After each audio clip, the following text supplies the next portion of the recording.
प्यारे बच्चों, आपका स्वागत है आपके ई लर्निंग हिंदी कक्षा में। और आज मैं तीसरी कक्षा के व्याकरण का पहला पाठ, जिसका शीर्षक है भाषा का पुनः अभ्यास कराऊंगी। और पिछली कक्षा में मैंने भाषा के कुछ अंशों का पुनः अभ्यास कराया था। आज हम लोग कुछ आगे बढ़ते हैं और आगे के अंश का पुनः अभ्यास करते हैं। ठीक है बच्चों, तो आप सभी अपने पाठ्य पुस्तिका की पृष्ठ संख्या 7 देखिए। अन्य भाषाएं, हिंदी के अलावा अन्य भाषाएं भी होती है। संसार में क्या है, बहुत सी भाषाएं बोली और लिखी जाती है। आपने अपनी कक्षा में ही देखा होगा कि कुछ ऐसे बच्चे हैं जो अलग अलग राज्यों से आए हैं। जैसे कोई आया है महाराष्ट्र से, तो कोई पंजाब से, कोई गुजरात से, तो कोई बंगाल और कोई उड़ीसा से। इन सभी राज्यों की अपनी अपनी क्या है, भाषा है, अपनी अपनी अलग अलग भाषाएं हैं। जैसे कि गुजरात की भाषा क्या है, गुजराती। महाराष्ट्र की मराठी, पंजाब की पंजाबी।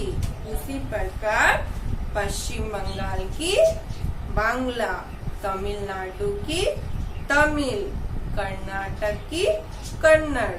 ठीक है बच्चों, सारे राज्यों की अपनी अपनी भाषा होती है। ठीक है, ये समझ में आ गया। अब देखिए लिपि। लिपि क्या है, आप सभी को मालूम है लिपि क्या है। हर भाषा को अलग अलग तरीके से लिखा जाता है। यह जो हमने अभी पढ़ा, अलग अलग राज्यों की अलग अलग भाषाएं होती। इन भाषाओं की लिपि भी अलग अलग होती है। ठीक है, और लिपि का अर्थ ही होता है जिन भाषाओं को हम लोग लिखित रूप दे देते हैं, उसे ही क्या कहा जाता है, लिपि कहा जाता है। ठीक है, ये आपको मालूम है।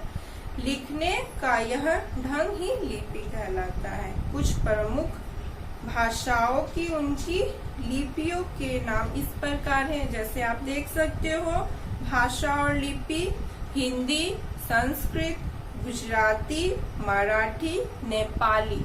इसकी लिपि क्या है, देवनागरी। ठीक है, इन भाषाओं की लिपि एक है, वो क्या है, देवनागरी।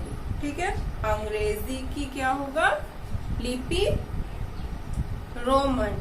उर्दू की लिपि फारसी। ठीक है, पंजाबी की लिपि गुरुमुखी।